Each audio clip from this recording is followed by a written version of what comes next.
নমস্কার, দীপা স্টার্লিং চ্যানেলে আপনাদের সবাইকে স্বাগত। আজকে আমি বানাবো নেনুয়া বা ধুঁধুলের একটি অসাধারণ স্বাদের রেসিপি। রুটির সাথে খেতে খুবই ভালো লাগে।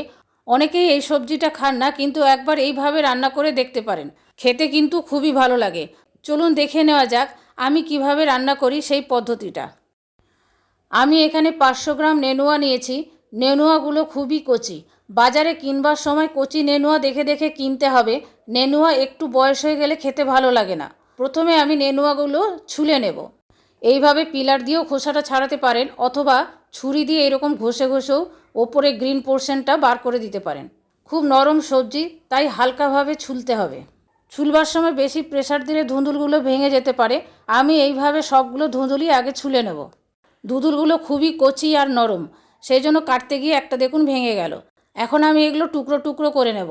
একটু কেটে টেস্ট করে নেবেন, কারণ এই সবজিটা অনেক সময় তেতো হয়। আমি একটু বড় বড় করে টুকরো করব, আপনারা চাইলে ছোট ছোট টুকরো করতে পারেন। খুবই নরম সবজি, রান্না করার পর গলে গিয়ে একদম কমে যাবে।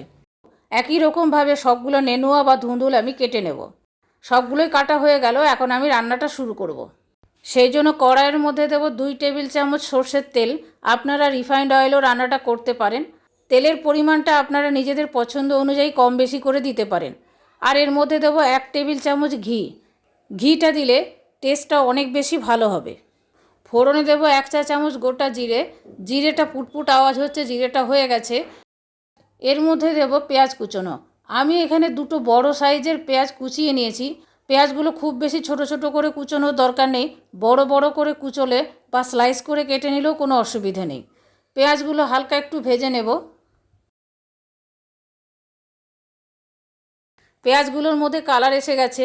এখন এর মধ্যে আমি দিয়ে দেবো টমেটো কুচোনো। এই রেসিপিটা বানাবার জন্য আমি টমেটোর পরিমাণটা একটু বেশি পরিমাণে দিই। এখানে আমি 3টে মিডিয়াম সাইজের টমেটো কুচিয়ে রেখেছিলাম। টমেটোটা দেওয়ার পর একটু ভেজে নেব, যতক্ষণ পর্যন্ত না টমেটোটা একটু নরম হয়ে যায়। টমেটো কুচিগুলো নরম হয়ে গেছে। এখন এর মধ্যে আমি সমস্ত মশলা দিয়ে দেবো। 2 চা চামচ ধনে গুঁড়ো।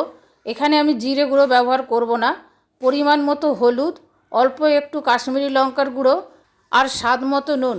নুনটা বেশি পরিমাণে দেব না, পরে টেস্ট করে প্রয়োজন হলে দেব। সমস্ত কিছু একসাথে ভালো করে কষিয়ে নেব। একটু জল দিয়ে দেবো। জল দিলে কষানোটা ভালো হবে, তলায় লেগে যাওয়ার ভয়টা থাকবে না। নেনুয়া একটি খুবই সুস্বাদু রেসিপি। বাজারে এখন প্রচুর পরিমাণে আমদানি হয়েছে। আর এই সবজিটা কোনো হোটেল বা রেস্টুরেন্টে পাওয়া যায় না। নেনুয়া খেতে গেলে বাড়িতে বানিয়েই খেতে হবে। মশলা কষানো হয়ে গেল। এখন এর মধ্যে দিয়ে দেবো কেটে রাখা নেনুয়া। আর দেবো 3টে চেরা কাঁচা লঙ্কা। নেনুয়াতে বেশি ঝাল বা নুন কোনোটাই স্যুট করে না। নেনুয়াটা দেওয়ার পর আরেকটু ভেজে নেব। এবারে এর মধ্যে দেবো 1 চা চামচ চিনি। এই রেসিপিটা একটু মিষ্টি মিষ্টি হয়।